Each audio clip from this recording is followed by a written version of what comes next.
জুমার দিন আসরের নামাজের পরে আল্লাহর দুইটি নাম ৪১ বার পরে দোয়া করলে আপনার সকল আশা আল্লাহ পূরণ করে দিবেন। জুমার দিন হচ্ছে leader of the all days, সকল দিনের সর্দার হচ্ছে জুমার দিন, এটা সাইয়্যিদুল আইয়াম। সুতরাং এই জুমার দিন হেলায় খেলায় নষ্ট করা যাবে না। আর জুমার দিন কিছু সময় রয়েছে যেই সময় দোয়া করলে আল্লাহ তাআলা দোয়াটা কবুল করে নেন। কয়েকটি মত রয়েছে, কেউ কেউ বলেছেন এটা হচ্ছে জুমার দিন যখন খতিব সাহেব খুতবা দিবেন, যখন দুই খুতবার মাঝখানে বসবেন ওই সময় দোয়া করলে কবুল হয়। কেউ বলেছে জুমার নামাজের পরে দোয়া করলে কবুল হয়।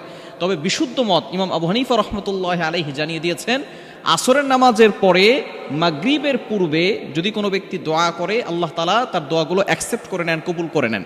আল্লাহ তাআলার গুণবাচক কিছু নাম রয়েছে, এই নাম পড়ে যদি আপনি দোয়া করতে পারেন অবশ্যই আপনার দোয়াগুলো আল্লাহ তাআলা কবুল করে নেবেন। অনেকের দোয়া কবুল হচ্ছে না, অনেকে ভিসা পাচ্ছেন না, অনেকের সন্তান কথা শুনে না, যত ধরনের টেনশন আছে, আপনি ডিপ্রেশনে পড়ে গেছেন, আপনি জুমার দিন আসরের নামাজের পরে আল্লাহ তাআলার এই দুইটি নাম পড়ে দোয়া করবেন। আল্লাহ পাক রব্বুল আলামিনের গুণবাচক নাম পড়ে দোয়া করলে আল্লাহ কবুল করেন, এটা আল্লাহ তাআলা নিজে বলে দিয়েছেন। কোরআন খুলেন, আল্লাহ পাক রব্বুল আলামিন বলছেন ৯ নম্বর পারার ১৩ নম্বর পৃষ্ঠার ৪ নম্বর লাইন সূরা আরাফের ১৮০ নম্বর আয়াতে রব্বুল আলামিন বলেন, ওয়ালিল্লাহিল আসমাউল হুসনা ফাদউহু বিহা। আল্লাহ পাক রব্বুল আলামিনের গুণবাচক নাম পড়ে কোনো ব্যক্তি যদি দোয়া করে আল্লাহ তাআলা তার দোয়াগুলো কবুল করে নেন। সুতরাং দুইটি নাম রয়েছে, এটা সূরা ইখলাসের ভিতরে রয়েছে। সূরা ইখলাস আমরা সকলেই পারি কি পারি না? এই সূরা ইখলাসের এতটা ফজিলত আমরা সকলেই জানি এবং সকলেই সূরা ইখলাসের আমল করি। এই সূরা ইখলাসের ভিতরে দুইটি নাম রয়েছে, আল্লাহ আস-সামাদ, কুল হুয়াল্লাহু আহাদ আল্লাহুস সামাদ, ইয়া আল্লাহু ইয়া সামাদু।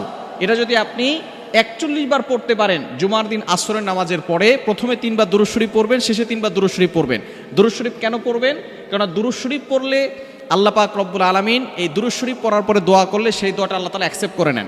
আর যদি কোনো দোয়ার শুরুতে দুরূদ শরীফ পড়া না হয়, এটা মুআল্লাকুন, ঝুলন্ত অবস্থায়, পেন্ডিং অবস্থায় থাকে, এটা আল্লাহর আরশে গিয়ে পৌঁছায় না। সুতরাং যখনই দোয়া করবেন দুরূদ শরীফ পড়বেন। দুরুদের ভিতরে সর্বশ্রেষ্ঠ দুরুদ হচ্ছে দুরুদ ইব্রাহিম। আমরা নামাজের ভিতরে যে দুরুদ পড়ি এটা আমরা 3 বার পড়ব। এরপরে আমরা আল্লাহুস সামাদ, ইয়া আল্লাহু ইয়া সামাদু, ইয়া আল্লাহু ইয়া সামাদু, এটা আমরা ৪১ বার পড়ে আবারও 3 বার দুরূদ পড়ে আল্লাহর কাছে দোয়া করব। আল্লাহ তাআলা আমাদের সকল যে চাওয়া পাওয়াগুলো আছে সব কিছু পূরণ করে দিবেন।